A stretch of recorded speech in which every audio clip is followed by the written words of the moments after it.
ஓம் Saravanabhava channel வாயிலாக உங்களை சந்திப்பதில் பெருமகிழ்ச்சி அடைகிறேன்.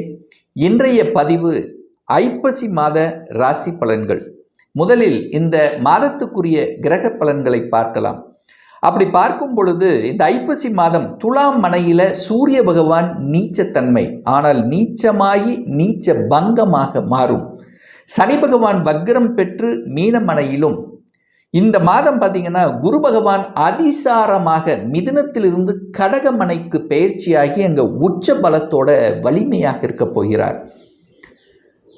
புதன் பகவானுடைய பெயர்ச்சி இந்த ஐப்பசி மாதம் 7ஆம் தேதி விருச்சிகத்துக்கு செல்கிறது. அதே போல செவ்வாய் பகவான் ஆட்சி பலம் அடைய போகிறார். எங்க விருச்சிகத்தில் ஆட்சி பலம் எப்போ? ஐப்பசி மாதம் 10ஆம் தேதி. அதே போல சுக்கிர பகவான் நீச்சமாக கண்ணில் இருக்கார் அல்லவா, அவர் ஐப்பசி மாதம் 16ஆம் தேதி துலாம் மனையில் ஆட்சி பலம் அடைய போகுது. கேது பகவான் சிம்ம மனையிலும் கும்ப மனையில் ராகு பகவானும் வீட்டிருக்கக்கூடிய இந்த ஐப்பசி மாதத்தில் என்ன மாதிரியான பலன்கள் என்பதை 12 ராசிகளுக்கும் டீட்டெயிலாக தனித்தனியே நம்ம பார்க்க போகிறோம். அதற்கு முன்னால் நம்முடைய சேனலை நீங்கள் ஃபர்ஸ்ட் டைம் பார்ப்பவர்கள் என்றால் மறக்காம சப்ஸ்கிரைப் பண்ணிக்கிங்க. மகர ராசி அன்பர்களே, இந்த ஐப்பசி மாதம் என்ன பலன் எப்படி இருக்கும்னு பார்க்கும் பொழுது, உங்கள் ராசிநாதன் என்று சொல்லக்கூடிய சனி பகவான் 3ஆம் இடத்துல வக்ரமாக உட்கார்ந்துருக்கார். அப்போ முயற்சி ஸ்தானத்தில் உங்கள் ராசி அதிபதி உட்கார்ந்துருக்கு. ராசியை குரு பகவான் பார்க்கிறார். ராசி அதிபதியும் குரு பார்க்குது. உச்ச பலத்தோடு இருக்கக்கூடிய குரு பகவான் பார்ப்பது நல்ல அமைப்பு. அப்போ உங்களுக்கு நல்ல சிந்தனைகளை கொடுக்கக்கூடிய அமைப்பு. மனதில் இருந்து வந்த குழப்பங்கள் விடுதலையாக போகுது.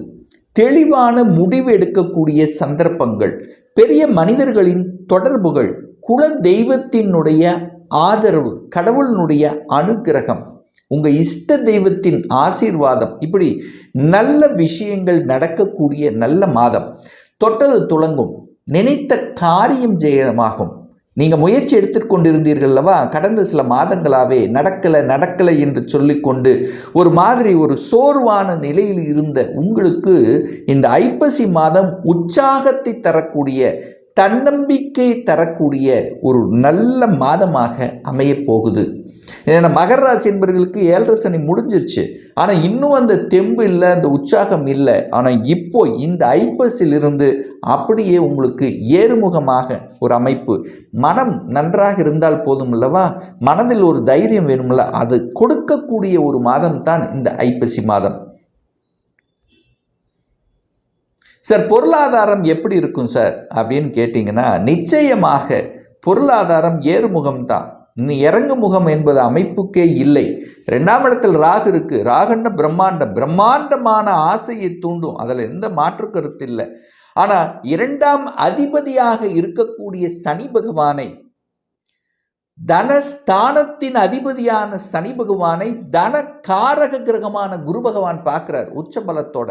அப்போ எப்படி உங்களுக்கு பொருளாதாரம் வீக் ஆகும்? கண்டிப்பாக இல்லை. இனி ஏறுமுகம்தான். பொருளாதாரம் குடும்பத்துக்கு தேவையான தனவருவாயை தரும்.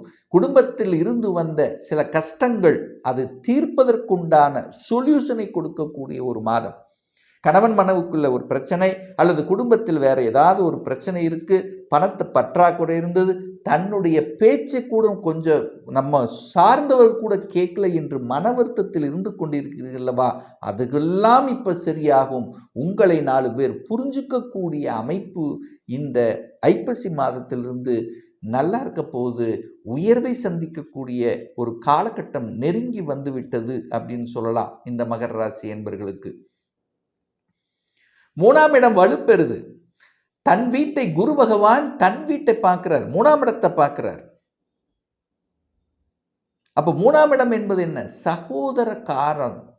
அந்த ஸ்தானம் சகோதரர்கள் மூலமாக இருந்து வந்த பிரச்சனைகள், சொத்து பிரச்சனை, பாக பிரச்சனை, சின்ன சின்ன கருத்து வேறுபாடுகள் சரி செய்யப்படும். வியாபாரம் சூப்பரா இருக்க போது. புதிய நுட்பங்களை புகுத்துவீர்கள். வியாபாரத்தில் இருக்கக்கூடிய அத்தனை மகர ராசி என்பவர்களுக்கும் கூட ஒப்பந்தம், புதிய ஒப்பந்தங்கள் கை கொடுக்கும்.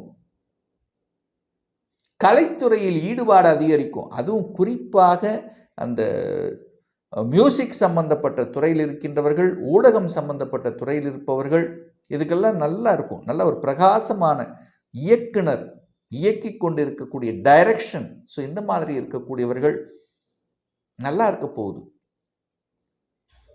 4ஆம் அதிபதி ஆட்சி பலம் பெறப்போறார்.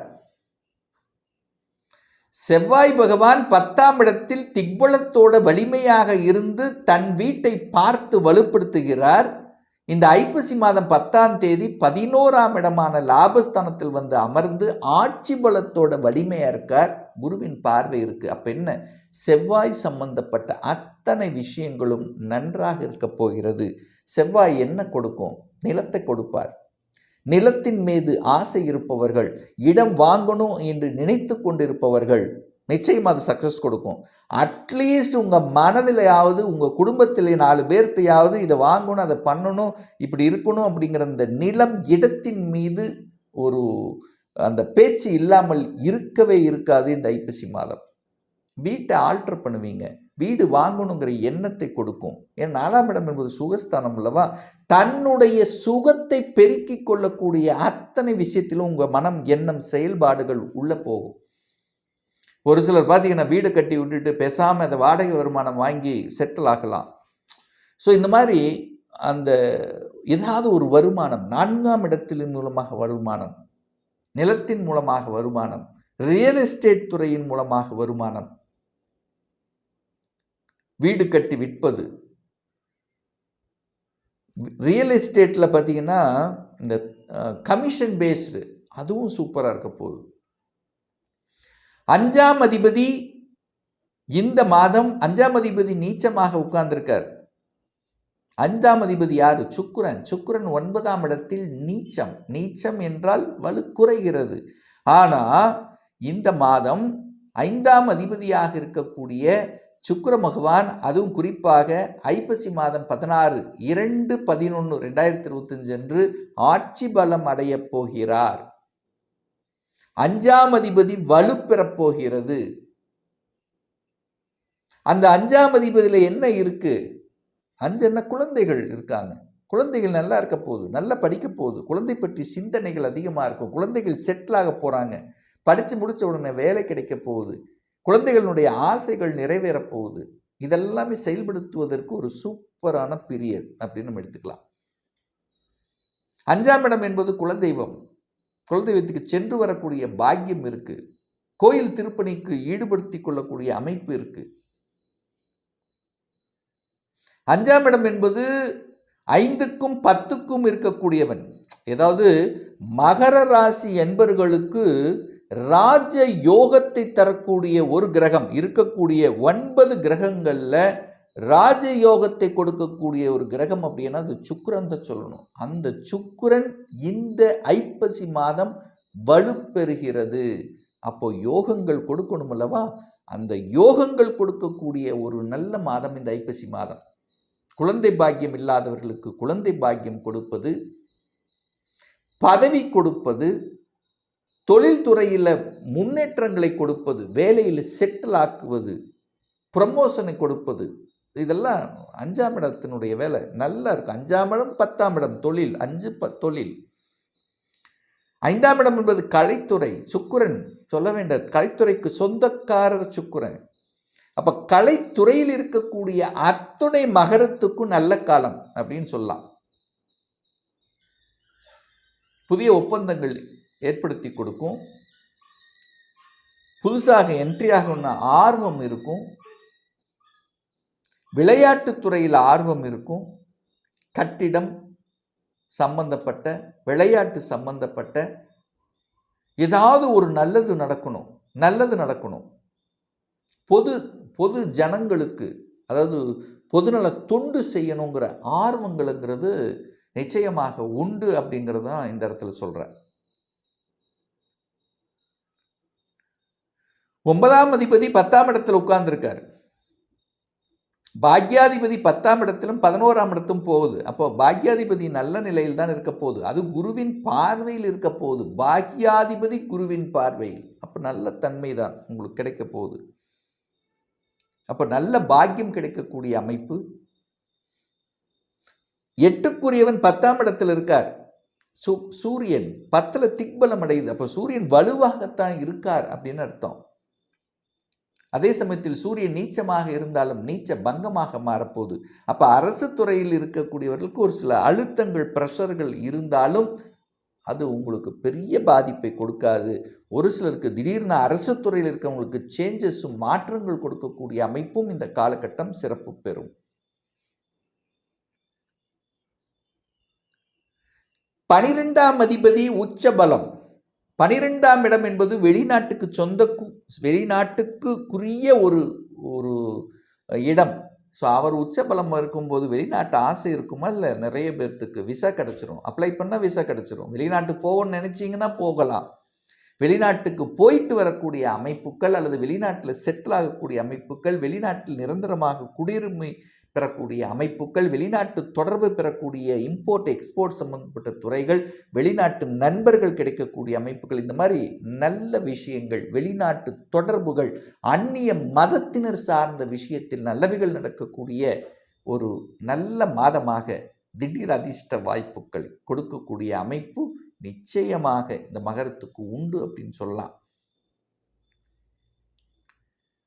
ஒரு நல்ல தெய்வ வழிபாடு அப்படின்னு எடுத்துக்கொண்டால் இந்த ஐப்பசி மாதம் 18ஆம் தேதி 4/11/2025 செவ்வாய்க்கிழமை அன்று சந்திர பகவானுடைய ஜெயந்தி.